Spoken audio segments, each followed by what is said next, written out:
Shalom, selamat pagi sidang jemaat sekalian.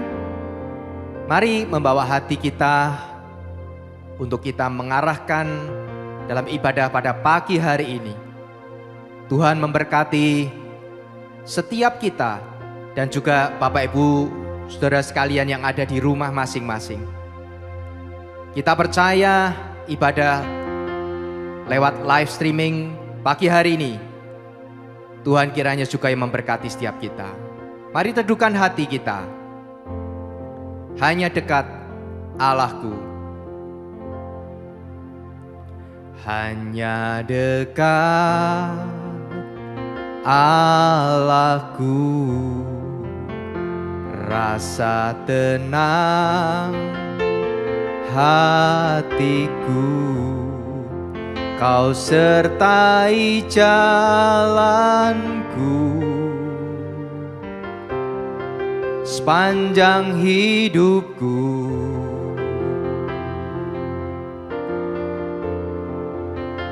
Hanya dekat padamu ada kekuatan baru. Kaulah perlindunganku, keselamatanku.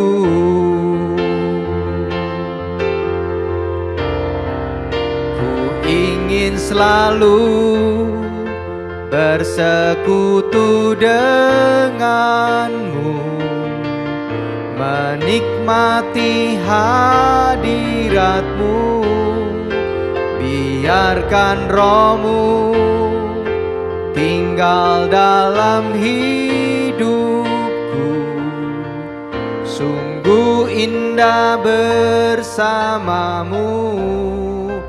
Ku ingin selalu bersekutu denganmu, menikmati hadiratmu. Biarkan rohmu tinggal dalam hidupku. Sungguh indah bersamamu. Sekali lagi, sungguh ingin selalu bersekutu denganmu, menikmati hadiratmu. Biarkan rohmu tinggal dalam hidupku. Sungguh indah bersamamu. Sungguh indah bersamamu. Sungguh indah bersamamu.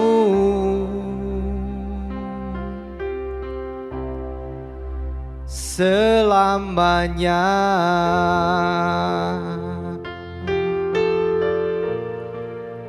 Selamanya.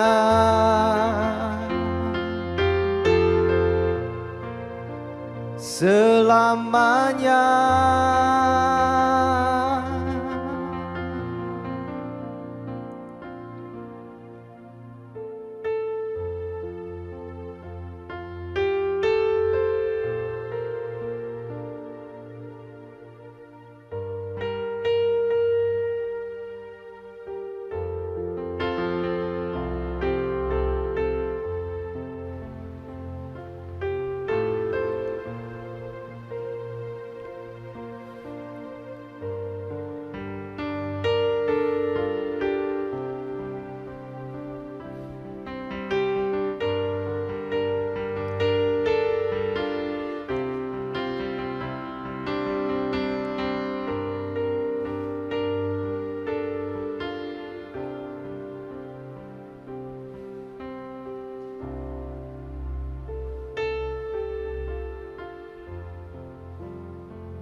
Selamat pagi Bapak Ibu Saudara-saudara sekalian yang saya kasihi dalam Tuhan Yesus Kristus. Mari segera kita akan mengikuti ibadah pada pagi hari ini, yaitu ibadah memperingati Hari Raya Pentakosta yang disiarkan secara online dari Gereja Isa Almasih Pringgading, Semarang. Mari kita membuka hati kita dan kita mau memulai ibadah ini. Adapun pertolongan kita dalam ibadah khusus memperingati Hari Raya Pentakosta secara online pada pagi ini, datangnya dari Tuhan Allah yang telah menjadikan langit dan bumi dengan segala isinya. Dialah Allah yang setia, yang tidak pernah membiarkan perbuatan tangannya. Itulah sebabnya turunlah atas saudara-saudara sekalian damai sejahtera dan kasih dari tahta kasih Allah Bapa di dalam nama Tuhan Yesus Kristus, sehingga oleh sukacita daripada Roh Kudus kita dapat memuliakan namanya dalam ibadah ini. Haleluya. Amin. Shalom Bapak Ibu sekalian, selamat pagi.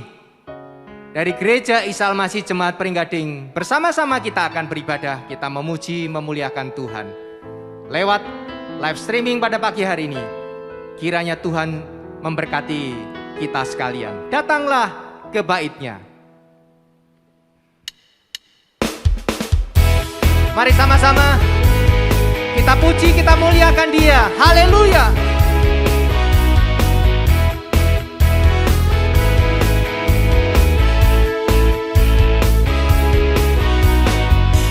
Datanglah ke bait-Nya dengan hati bersyukur, ke dalam pelatarannya.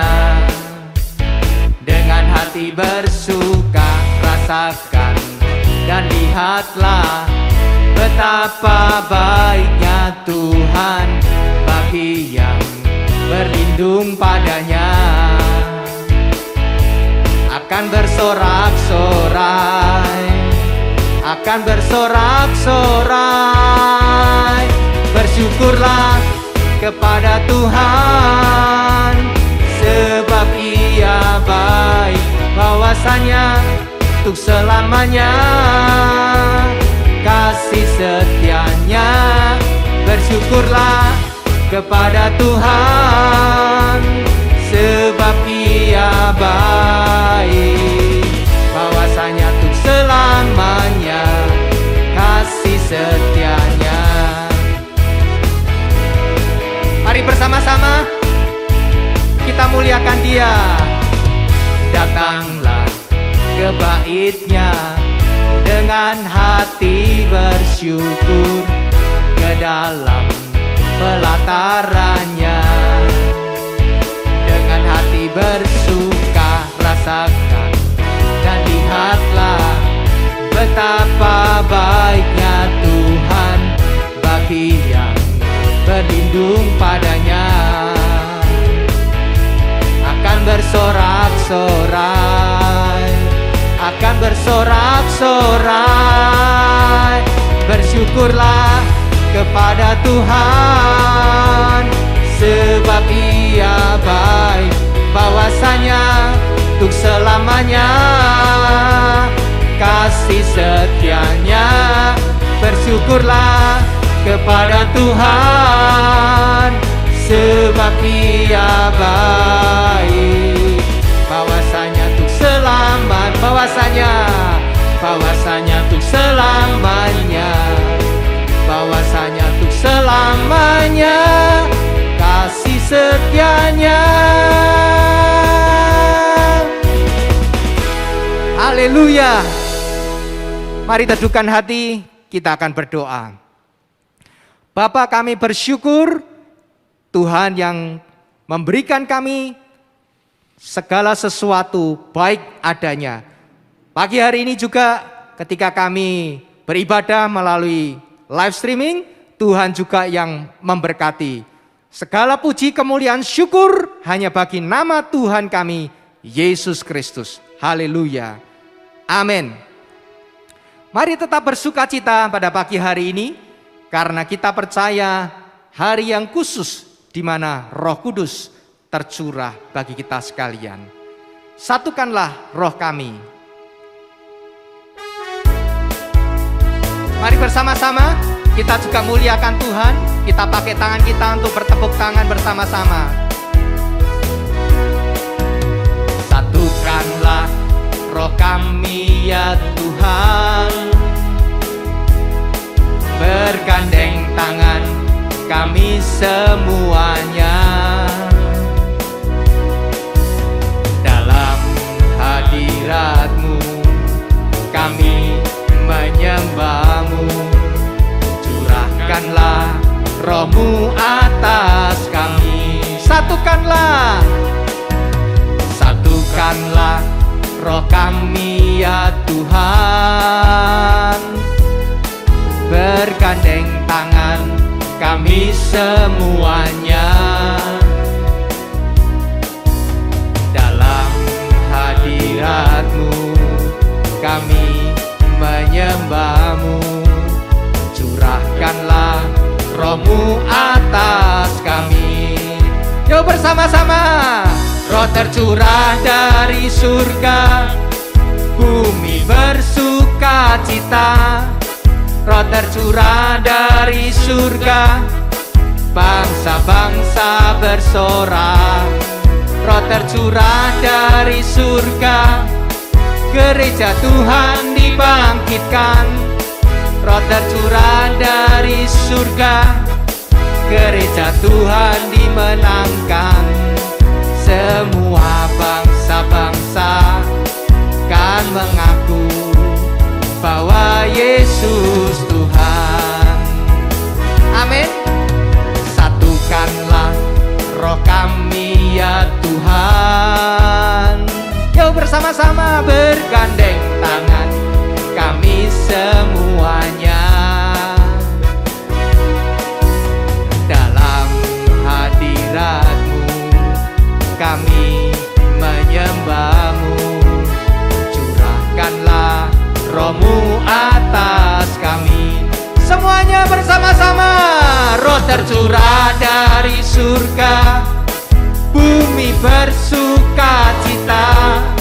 Roh tercurah dari surga, bangsa-bangsa bersorak. Roh tercurah dari surga, gereja Tuhan dibangkitkan. Roh tercurah dari surga, gereja Tuhan dimenangkan. Semua bangsa-bangsa kan mengaku bahwa Yesus Tuhan. Semua bangsa, semua bangsa-bangsa, semua bangsa. Sekali lagi sama-sama. Semua bangsa-bangsa kan mengaku bahwa Yesus Tuhan. Haleluya. Kita percaya segala bangsa akan memuji, memuliakan Tuhan. Haleluya. Api kemuliaannya. Dengarkanlah suara nafiri.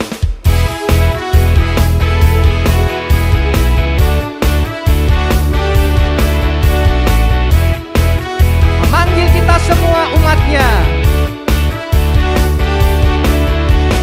Dengarkanlah suara nafiri, memanggil semua umatnya dari seluruh penjuru bumi, datang untuk menyembah Dia. Dengarkanlah suara nafiri, memanggil semua umatnya.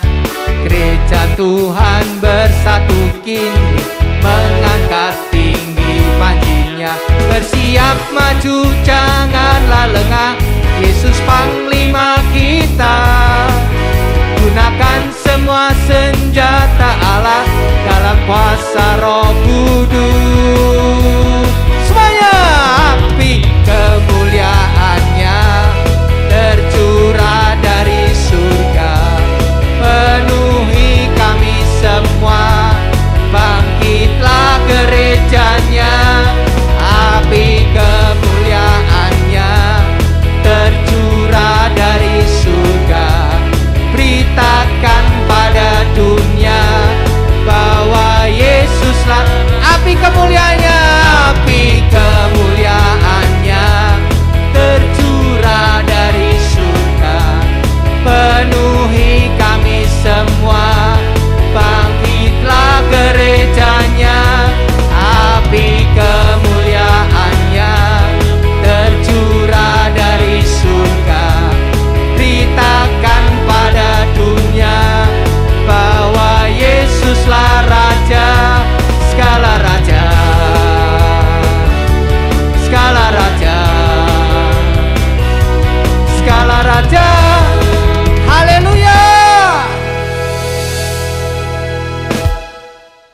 Tuhan kita ajaib dan dahsyat luar biasa. Amin. Mari bersama-sama sekarang waktunya untuk kita kembali menghafal ayat hafalan kita yang terambil dari Yeremia pasal yang ke-17 ayat yang ke-7. Kita akan membaca 2 kali, lalu kita bersama-sama juga akan menghafalkannya. Mari bersama-sama hitungan yang ketiga. 1, 2, 3. Yeremia 17 ayat yang ke-7. Diberkatilah orang yang mengandalkan Tuhan, yang menaruh harapannya pada Tuhan. Amin. Sekarang kita akan tutup Alkitab kita. Kembali kita akan membaca 1 kali lagi dengan menghafal. Hitungan yang ketiga. 1, 2, 3. Yeremia 17 ayat yang ke-7. Diberkatilah orang yang mengandalkan Tuhan, yang menaruh harapannya pada Tuhan. Amin. Nah, kini tiba waktunya kita akan memberikan persembahan kita. Bapak Ibu bisa mempersiapkan perangkat alat elektronik. Kita akan menggunakan baik itu scan melalui QR code atau transfer ke nomor rekening yang akan nanti tertampil pada layar screen monitor. Saya akan membaca 1 ayat terlebih dahulu yang terambil dari 2 Korintus 9 ayat yang ke-7 dan ke-8. Hendaklah masing-masing memberikan menurut kerelaan hatinya, jangan dengan sedih hati atau karena paksaan, sebab Allah mengasihi orang yang memberi dengan sukacita, dan Allah sanggup melimpahkan segala kasih karunia kepada kamu, supaya kamu senantiasa berkecukupan di dalam segala sesuatu dan malah berkelebihan di dalam pelbagai kebajikan. Kita akan berdoa bersama-sama. Bapa, kami bersyukur Engkau Allah kami yang tetap baik. Dalam masa-masa sekarang pun, saat ini juga Engkau Allah yang tetap baik memelihara hidup kami semua anak-anak-Mu Tuhan. Dan pagi hari ini juga kami ingin memberikan korban syukur kami yang terbaik Tuhan. Kami mau persembahkan semuanya demi untuk kemuliaan nama-Mu Tuhan Yesus Kristus. Tuhan yang memberkati setiap umat-Mu, anak-anak Tuhan, khususnya jemaat gereja Isa Al-Masih Pringgading, diberkatilah dengan berlimpah-limpah. Tuhan juga menolong dalam semua pengelolaan keuangan yang ada di gereja Isa Al-Masih Jemaat Pringgading. Kepada majelis bendahara dalam pengelolaan semua yang terbaik untuk pekerjaan pelayanan Tuhan dan nama Tuhan yang dipermuliakan. Terima kasih Tuhan, terpujilah nama-Mu, di dalam nama Tuhan kami Yesus Kristus kami berdoa. Amin. Jangan lelah bekerja di ladangnya Tuhan.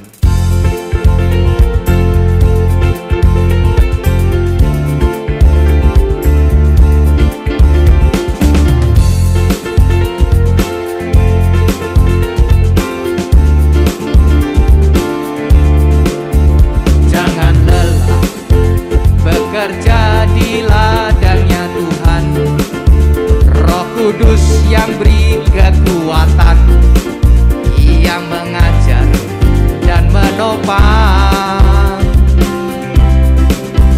Tiada lelah bekerja bersama-Mu Tuhan, yang selalu mencukupkan akan segalanya.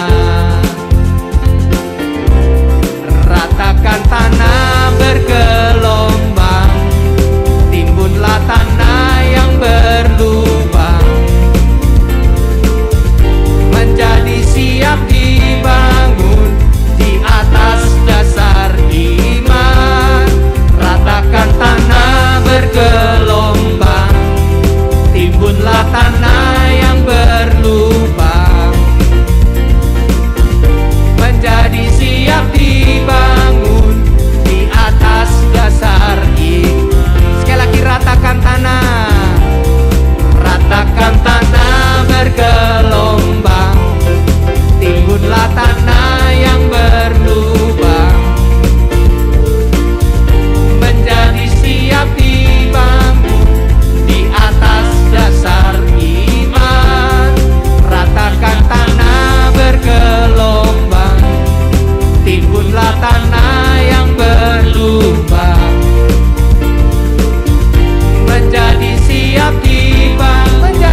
Bapak Ibu sekalian, ada satu pengumuman, mohon bisa memperhatikan bahwa minggu depan masih bersama-sama kita akan beribadah melalui live streaming, yaitu jam 9 pagi, kemudian yang kedua jam 4:30 sore, lalu berikutnya siaran ulang akan dilaksanakan ibadah pada jam 7 malam. Tuhan Yesus memberkati kita sekalian. Mari membawa hati kita untuk mempersiapkan firman Tuhan yang akan disampaikan oleh Bapak Pendeta Petrus Ferianto Setia Dharma.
Terima kasih Bapa, kami telah menaikkan puji-pujian Dan kami percaya Engkau menerima pujian kami yang keluar dari dalam hati kami. Dan tiba waktunya kami membuka hati. Biarlah setiap hati adalah tanah hati yang baik, sehingga setiap benih firman Tuhan yang ditaburkan, khususnya pada pagi hari ini, boleh jatuh di tanah hati yang baik sehingga dapat menghasilkan buah. Ada yang 30, 60, bahkan 100 kali ganda bagi kemuliaan nama Tuhan. Di dalam nama Tuhan Yesus Kristus kami sambut firman-Mu. Haleluya. Amin. Puji Tuhan, Bapak Ibu Saudara-saudara sekalian, Shalom. Pada pagi hari ini kita bersyukur oleh karena kita dapat mengikuti ibadah di rumah kita masing-masing secara online, dan kita percaya Allah yang Maha Hadir ada di rumah kita. Karena di mana ada 2-3 orang bersekutu di dalam namaku, aku ada di tengah-tengah mereka. Dan pagi ini secara khusus kita merayakan Hari Raya Pentakosta. Hari Raya Pentakosta dalam Perjanjian Lama merupakan satu festival, satu perayaan bersukacita, bersyukur karena hasil panen.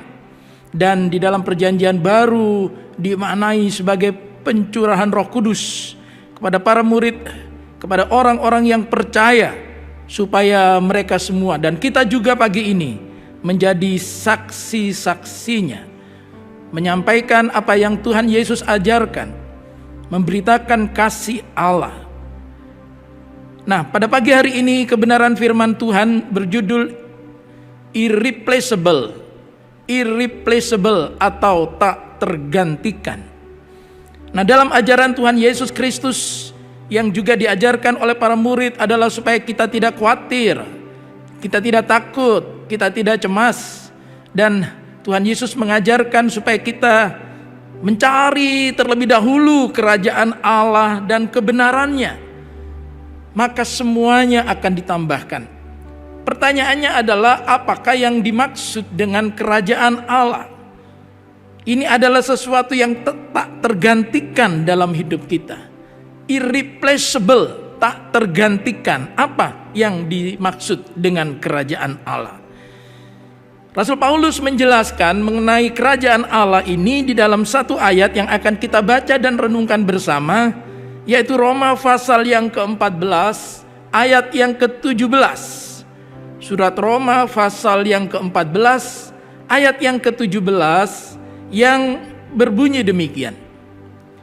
Sebab kerajaan Allah bukanlah soal makanan dan minuman, tetapi soal kebenaran, damai sejahtera, dan sukacita oleh Roh Kudus. Rasul Paulus sedang menjelaskan definisi tentang kerajaan Allah. Dan untuk kejelasan itu Rasul Paulus menggunakan istilah atau struktur kalimat yang begitu indah.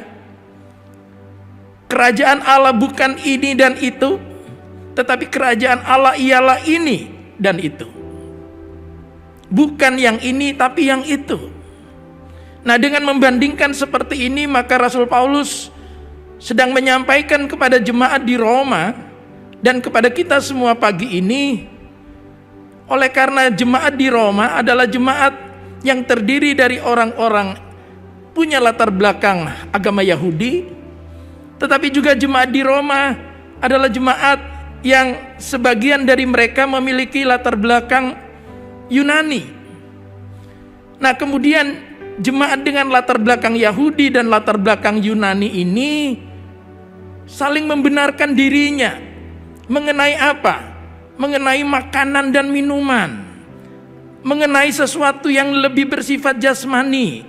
Mereka kedua kelompok ini terjebak dalam satu aturan hukum agamawi.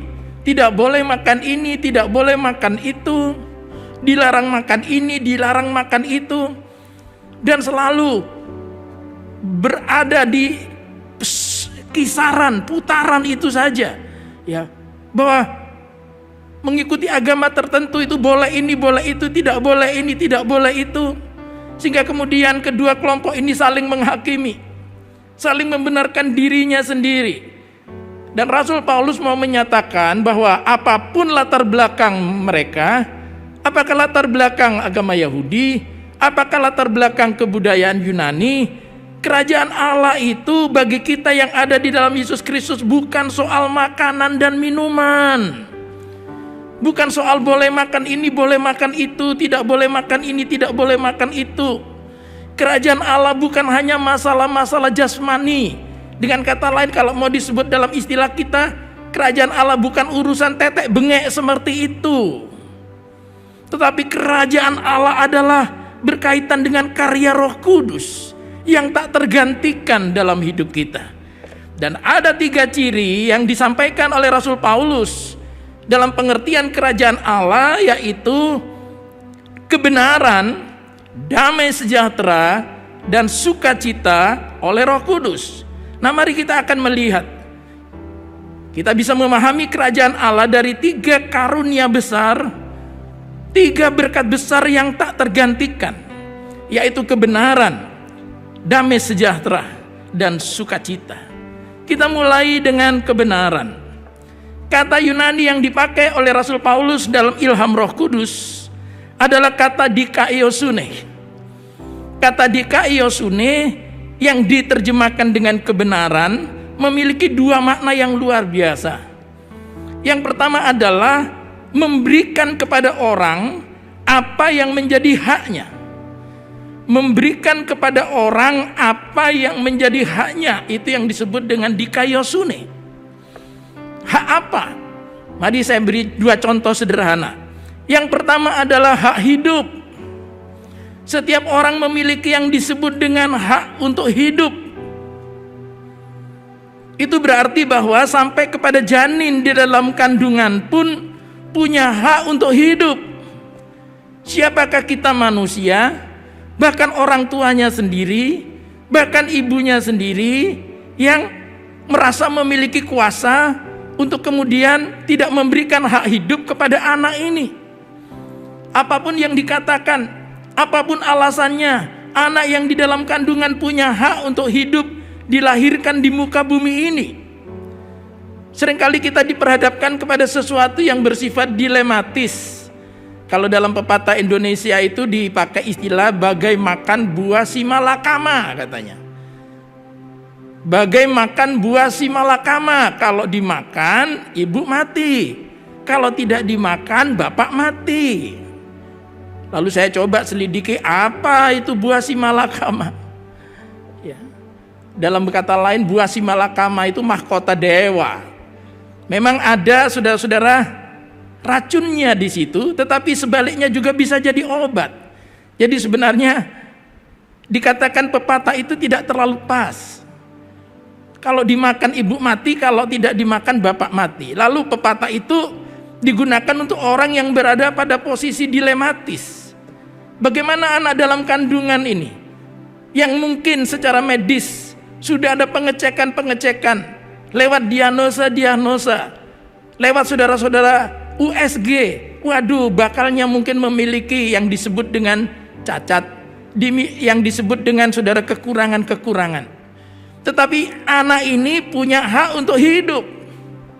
Orang yang hidup dalam kebenaran akan memberikan kepada anak baby atau janin ini hak untuk hidup, karena itu adalah haknya. Oleh sebab itu dalam iman Kristen kita sama sekali menolak untuk melakukan aborsi atau pengguguran kandungan, karena kita menghambat hak orang, hak baby, hak janin ini untuk hidup. Oh Pak, kalau begitu saya punya hak untuk mati. Oh tidak, kita hanya punya hak untuk hidup, kita tidak punya hak untuk mati. Artinya kita tidak bisa menghendaki kematian kita semau kita. Saya mau mati dengan cara saya menggantung diri, saya mau mati dengan cara saya meminum minuman tertentu, saya mau mati dengan cara menabrakkan diri saya ke kendaraan yang melaju cepat. Oh tidak bisa, kita tidak punya hak untuk mati. Hak untuk mati itu ada dalam tangan Tuhan, untuk menganggap kita telah selesai dengan tugas kita. Itu berarti bahwa kita tidak boleh mengabulkan hak orang yang mengatakan saya punya hak untuk mati. Misalnya saja mercy killing, atau dalam bahasa lain disebut eutanasia. Ada pasien dalam kondisi tertentu sangat menderita, lalu dia katakan, saya punya hak untuk mati, tolong bantulah saya. Dan kalau Anda berbuat begitu, Anda berjasa karena menolong saya untuk mati sesuai hak saya. Itu tidak benar. Manusia hanya punya hak untuk hidup dan tidak punya hak untuk mati. Sehingga mari kita akan memberikan kepada orang apa yang menjadi haknya. Yang kedua adalah yang disebut dengan hak pribadi. Hak asasinya dia. Dia punya selera tertentu. Anak-anak kita juga punya, saudara, kemampuan tertentu. Biarlah anak-anak itu juga boleh mencapai cita-cita mereka sesuai dengan hak yang mereka miliki yang diberikan oleh Tuhan. Yaitu hak untuk apa? Mengembangkan potensi yang dia punya. Mengembangkan sesuatu yang ada pada dirinya yang Tuhan berikan. Tetapi seringkali kita menghambat hak itu, dan kita sebagai orang tua merasa bahwa kita punya hak untuk mengatur anak-anak kita sedemikian rupa sampai kita menghilangkan hak pribadinya. Itu tidak boleh terjadi. Orang yang hidup dalam kebenaran di Kaiosune akan memberikan kepada anak-anak kita apa yang menjadi haknya.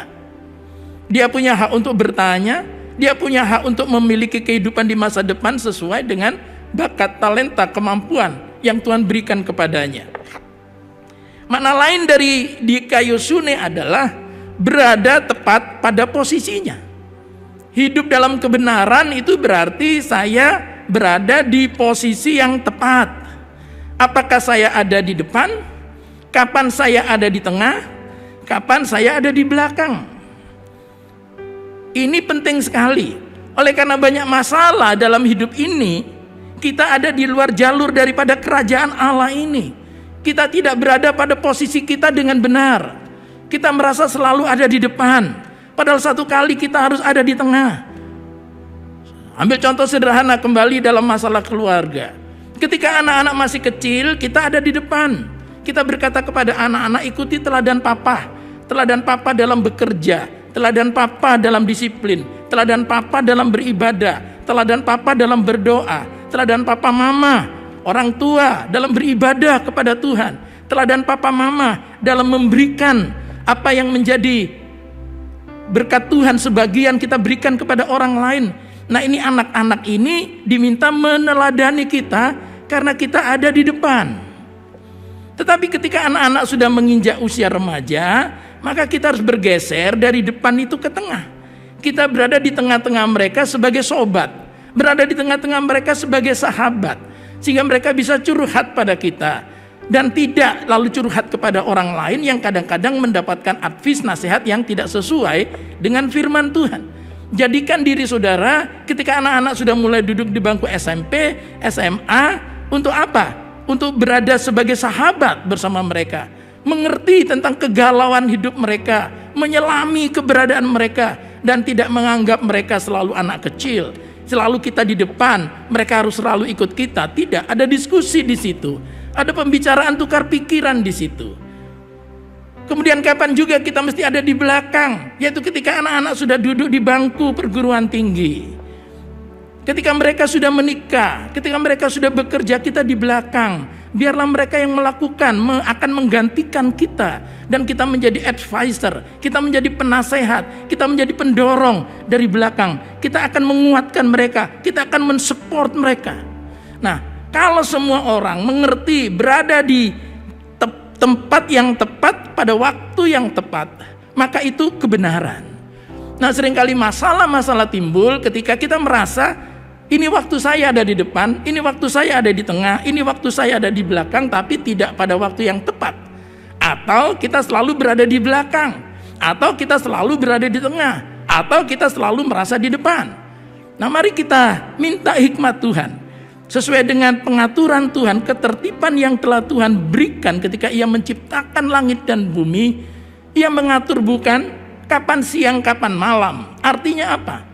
Ciptaan Tuhan mengikuti aturan ketertiban Tuhan. Kapan waktunya matahari itu terbit dari timur, dan dia tidak seterusnya menerangi kita. Ada waktunya dia berada di ufuk barat, dan kemudian tibalah yang disebut dengan malam, berganti bulan, bintang yang kemudian menyinari kita. Nah, lalu kemudian berputar seperti itu. Nah, saudara-saudara yang saya kasih dalam Tuhan Yesus Kristus, ini adalah berkat yang tak tergantikan, yaitu kebenaran di Kaiosune. Hal yang kedua adalah damai sejahtera. Kata damai sejahtera dalam bahasa Ibrani adalah shalom. Seringkali kita katakan shalom, tapi jarang kita menggunakan istilah Yunani yaitu Irene. Irene, jarang sekali kita dengar ada orang memberi salam Yunani ya. Irene. Nah, Irene sebenarnya ada sesuatu yang menarik di situ. Ini adalah kata yang diinspirasikan oleh Roh Kudus kepada Rasul Paulus. Pakai kata Irene. Padahal Irene ini kalau saudara melihat latar belakangnya adalah nama dewi Yunani dalam mitologi Yunani. Ada dewi namanya Dewi Irene. Nah, dewi ini digambarkan sebagai dewi untuk damai sejahtera, dewi musim semi, gitu ya. Jadi dalam mitologi ada banyak dewa-dewi dan orang-orang Yunani, saudara mengaitkan selalu ya aspek-aspek alam ini dengan adanya dewa atau dewi. Nah, yang menarik adalah Dewi Irene ini memegang beberapa barang. Yang pertama itu dia pegang apa yang disebut dengan cornucopia. Cornucopia adalah tanduk yang di dalamnya itu banyak sayur, buah, makanan. Mungkin kita pernah melihat gambarnya ini di Google, begitu yang juga dapat kita lihat di situ. Nah, ini disebut dengan cornucopia. Dipegang oleh Dewi Irene. Kelimpahan, kecukupan, semua tersedia, semua yang dibutuhkan ada, gitu ya. Lalu yang kedua dia juga memegang yang disebut dengan scepter. Scepter adalah tongkat otoritas. Nah, biasanya kalau kita melihat ada komandan-komandan pasukan, ya kemarin saja Bapak Presiden Jokowi didampingi oleh Bapak Kapolri dan juga Bapak Panglima TNI, dua-duanya memegang tongkat komando. Itu disebut dengan scepter, otoritas. Dan yang ketiga, ini Dewi Irene ini memegang riten. Riten itu bejana minuman yang membuat orang itu dapat minum dan segar, gitu ya. Riten, tulisannya riton, ya entah membacanya mungkin ada tidak tepat saya, tapi saya membacanya sesuai yang tertulis riton. Riten bejana minuman di mana orang kemudian disegarkan. Dan yang keempat, dia itu menggendong Dewi Irene ini digambarkan dan bahkan ada patungnya itu menggendong dewa yang masih bayi, dewa Plautos namanya. Nah, Plautos itu juga dipakai dalam istilah Yunani untuk arti kata limpah. Plautos itu dewa kemakmuran. Sehingga apa? Mau berbicara tentang damai sejahtera, kata Irene ini diinspirasikan oleh Roh Kudus kepada Rasul Paulus untuk menunjukkan bahwa orang yang punya damai sejahtera itu sebenarnya memiliki 3 hal ini di dalam dirinya. Apa? Kepuasan. Puas hidup di dalam Tuhan. Mengapa? Karena terpelihara sempurna. Karena di dalam Tuhan apa yang kita butuhkan ada di situ. Ya. Karena Tuhan menyediakan, mencukupi apa yang kita butuhkan. Itu Rasul Paulus juga katakan bukan dalam Filipi 4 ayat yang ke-19 bahwa Allahku akan mencukupi segala kebutuhanmu. Itu tidak dibatasi dalam situasi atau kondisi bagaimanapun. Damai sejahtera bicara tentang kepuasan hidup di dalam Tuhan. Kecukupan, tersedia yang kita butuhkan. Dan damai sejahtera juga bicara tentang ketenangan. Mengapa tenang? Oleh karena di situ kita ada tongkat otoritas. Dalam bagian yang lain Rasul Paulus berkata, biarlah damai sejahtera Allah, Shalom atau Irene dari Allah itu menjaga hati dan pikiranmu, mengawali hati dan pikiranmu, memberi otoritas. Kitalah yang bisa berkata kepada jiwa kita, tenanglah hai jiwaku. Mengapa kita harus tenang? Pemazmur katakan, aku tenang dekat Allahku. Tadi dalam pujian Bapak Pendeta Freddy berkata, dekat Allah itu tenang, hanya dekat Allahku, rasa tenang hatiku. Ini sesuai dengan damai sejahtera. Bisa ada badai, bisa ada gelombang, bisa ada saudara-saudara masalah yang tiada hentinya dalam hidup kita. Tapi dengan ada tadi tongkat otoritas di tangan Dewi Irene itu, maka berarti dalam damai sejahtera Allah kita punya otoritas untuk berkata kepada jiwa kita, tenanglah hai jiwaku. Tenanglah hai jiwaku. Tapi bukan, maaf, seperti Apa yang Tuhan Yesus katakan? Ada orang merasa tenang jiwaku karena dia punya katanya bisnis yang begitu hebat, mau membuka gudang lagi. Tenanglah hai jiwaku karena ada padamu banyak harta. Oh bukan. Justru sekarang dan bahkan beberapa informasi, banyak orang saudara-saudara yang hartanya berlimpah, tapi kemudian mati dalam keadaan yang menyedihkan karena hartanya tidak dapat menolong nyawanya. Sampai Yesus berkata kepada orang yang seperti ini, "Hai kamu orang bodoh, kamu hanya memikirkan hal-hal yang jasmani. Untuk apa itu semua nanti? Dan kamu tidak tahu apa yang disebut dengan hidup yang sesungguhnya. Dan malam ini aku akan mengambil nyawamu." Nah saudara-saudara yang saya kasih dalam Tuhan Yesus Kristus, itu berarti bahwa ketenangan bukan karena kita dilingkupi oleh kecukupan jasmani, tetapi oleh karena kita dekat dengan Tuhan. Kita seperti anak burung yang Tuhan sendiri katakan, aku seperti induk Raja Wali yang selalu menaungi anak-anaknya. Saya rasa saudara, ketika kita masih kecil, kita ingat betapa kita tenang kalau kita ada di dekat orang tua kita, bukan? Sangat tenang, ada papa, ada mama yang melindungi aku. Tetapi ketika kita dewasa, mari kita mau melihat Allah Bapa kita, Bapa Surgawi yang juga membuat kita sebagai anak-anaknya dekat pada Dia dan membuat kita tenang. Dan itu juga memberikan kepada kita kelegaan, kesegaran. Mengapa? Karena tadi ada return itu di situ.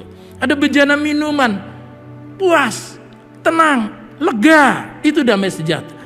Dan Tuhan Yesus katakan damai sejahtera yang aku berikan kepadamu tidak seperti damai sejahtera dalam dunia ini. Itu berarti damai sejahtera juga adalah karunia Roh Kudus yang tidak tergantikan, tidak bisa diganti dengan apapun. Ketenangan. Dan yang ketiga, Rasul Paulus berbicara tentang ciri kerajaan Allah itu kebenaran, yaitu tahu di mana tempatnya, tahu di mana posisinya, tahu memberikan kepada orang lain apa yang menjadi haknya. Damai sejahtera juga bicara tentang kecukupan, tentang ketenangan, tentang kepuasan, tentang kelegaan di dalam Tuhan. Dan yang ketiga adalah sukacita, kara. Nah, sukacita atau kara ini adalah sukacita yang berada di dalam hati kita, memancar keluar. Berbeda dengan kata bahagia. Kata bahagia yang dalam bahasa Inggris disebut happy, itu biasanya bergantung kepada what's happen, apa yang terjadi di sekitar kita. Kalau itu tanggal muda atau pada saat gajian, wah kita senang. Tapi ketika mulai hari lewat hari, sampai ada orang berkata, wah ini orang Indonesia ini hebat katanya ya. Orang Amerika sudah pernah ke bulan katanya, orang Indonesia hidup dari bulan ke bulan ya. Nah bagaimana ketika mulai keuangan kita menipis, masihkah ada sukacita? Ketika kondisi-kondisi sudah di mana kita sedang ada dalam trouble, kita ada dalam kesesakan, masihkah bisa bersukacita?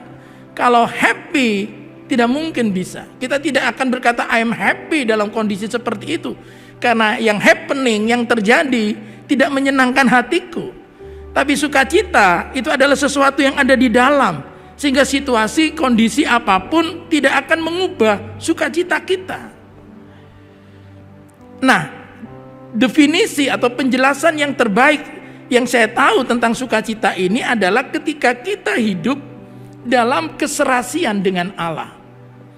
Kita hidup dalam compatible with God.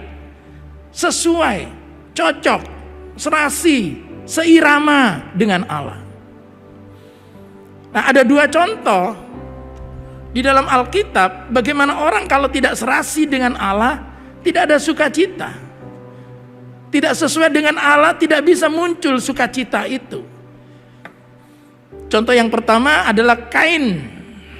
Ketika Kain melakukan yang tidak benar dalam hidupnya, dia membenci adiknya, Tuhan menegur. Mengapa mukamu muram?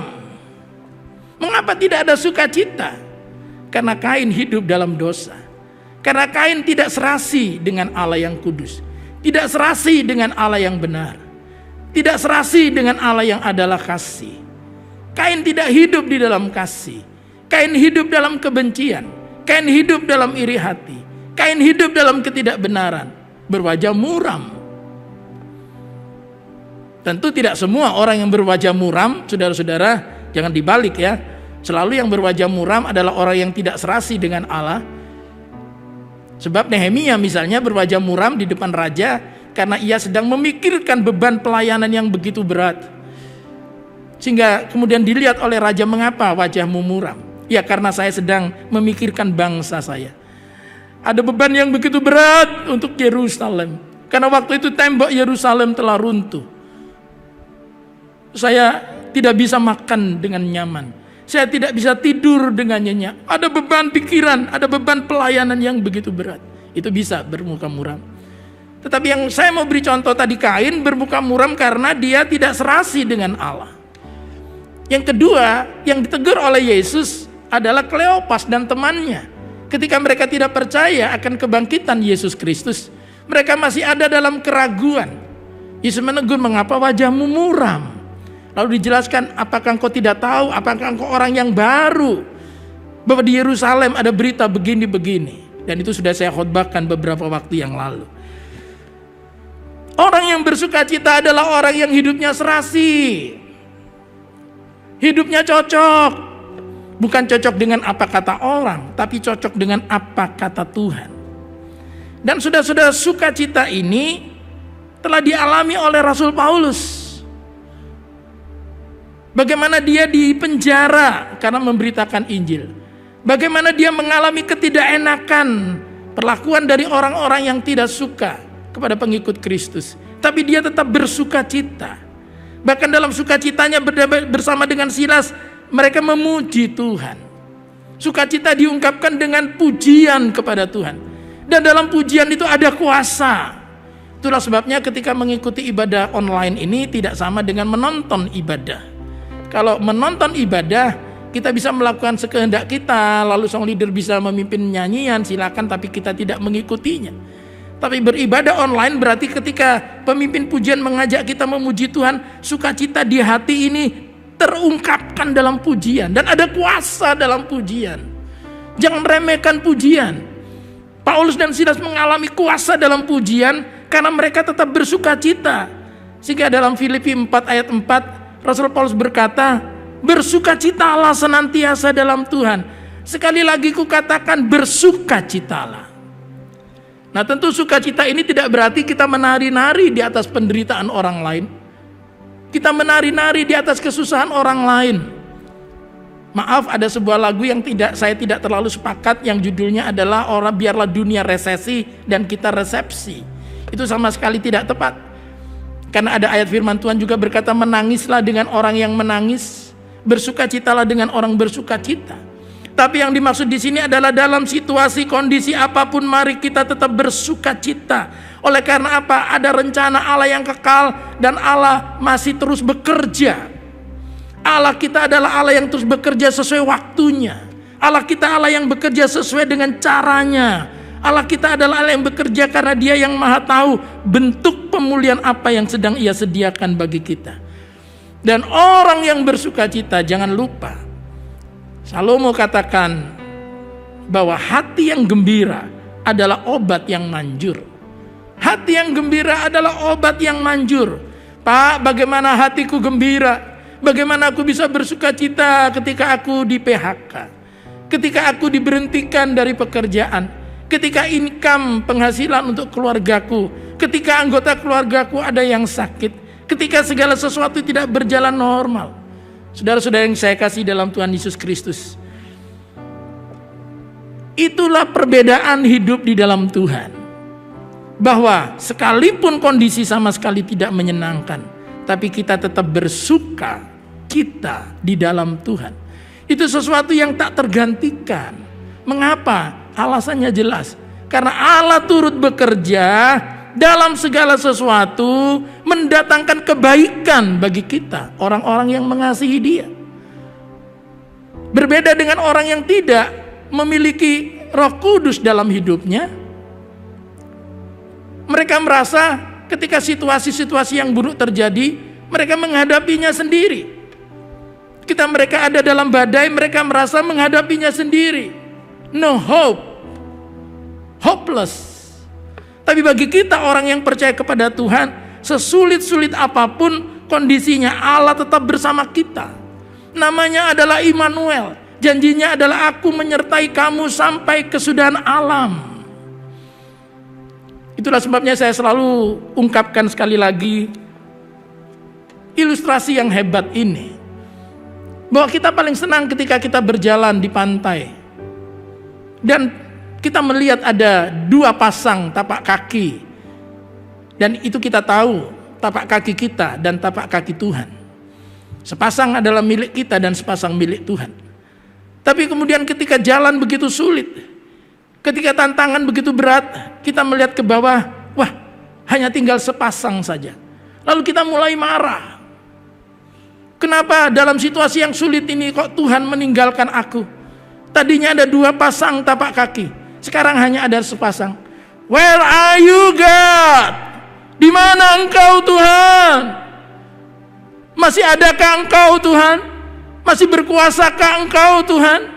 Muncul pertanyaan-pertanyaan saudara-saudara sebagai manusia.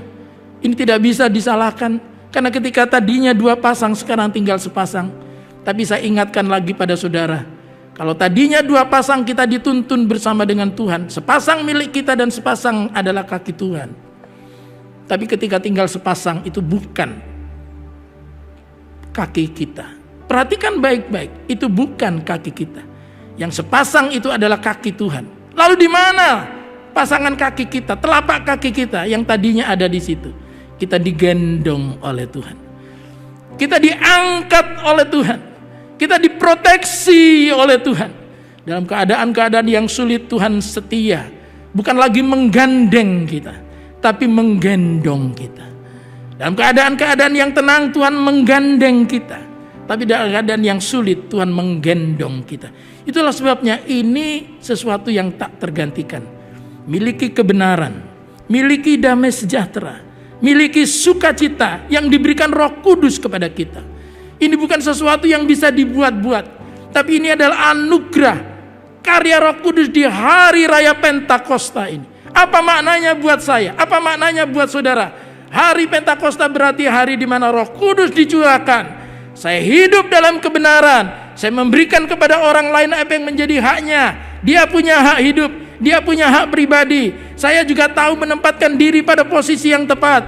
Oh, kalau saya merayakan hari raya Pentakosta, saya menerima anugerah Roh Kudus, yaitu ciri kedua kerajaan Allah, bahwa saya hidup dalam damai sejahtera. Ada ketenangan di situ, ada kecukupan di situ, ada kelegaan di situ, ada kepuasan di situ, dan saya memiliki sukacita.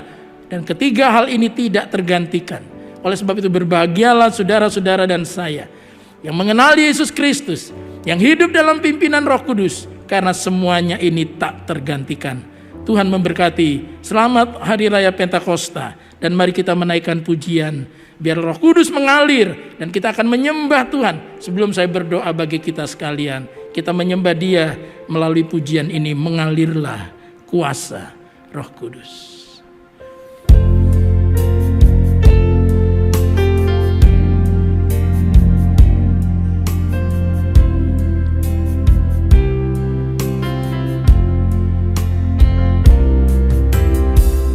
Bagaikan tanah kering yang merindukan air, demikianlah jiwaku haus akan Engkau. Ku rindu selalu hadir-Mu di hidupku, memulihkan jiwaku, hapuskan air mataku, mengalirlah kuasa Roh Kudus, mengalirlah di tempat ini, mengalirlah Roh Kudus. mengalirlah, oh mengalirlah kuasa Roh Kudus, mengalirlah di tempat ini. Amin, amin, amin. Di hidupku, pulihkanku, pulihkanku di hidupku, di hidupku. Haleluya, haleluya, haleluya. Oh, terima kasih, terima kasih. Kerajaanmu datang, kehendakmu jadi. Oh, haleluya, haleluya, haleluya. Kami tenang di dalam-Mu. Oh, kami telah dibenarkan dan hidup dalam kebenaran-Mu. Terima kasih damai sejahtera-Mu, kecukupan, ketenangan, kuasa, kelegaan di dalam Engkau Tuhan. Haleluya. Oh, terima kasih. Sukacita Kau limpahkan, biar terus mengalir, mengalir dalam setiap keluarga, mengalir menjamah hidup pribadi kami, bahkan dari hidup kami mengalir ke orang-orang yang lain. Di mana kami ada, kami memberikan dampak yang positif. Terima kasih, terima kasih. Hamba telah sampaikan kebenaran firman-Mu. Terima kasih untuk Pentakosta. Kami tahu kami tidak sendiri. Engkau Allah yang setia, dan Roh-Mu ada di dalam kami untuk senantiasa memberikan kebenaran itu, memberikan kepada kami damai sejahtera itu, memberikan kepada kami sukacita yang tak terkatakan. Kami boleh tanda petik terpenjara, tapi ada kuasa dalam sukacita. Kami tetap memuji Tuhan, dan ada kuasa dalam pujian. Segala belenggu-belenggu dilepaskan, segala ketakutan-ketakutan menjadi sirna, diganti ketenangan yang luar biasa daripada Tuhan. Terima kasih Bapa, karena kami tetap berdoa untuk bangsa, negara, pemerintah kami yang terus mengatur memasuki new normal, normal yang baru. Kami percaya kami akan mudah beradaptasi. Oleh karena segala sesuatu dapat berubah, tapi satu hal yang kami tahu, Engkau Allah yang tidak berubah, Yesus Kristus yang tetap sama kemarin, hari ini, sampai selama-lamanya, yang menyertai kami. Itulah sebabnya saudara-saudara sekalian, mari bersama-sama kita mengangkat kedua tangan kita dan terimalah berkat Tuhan.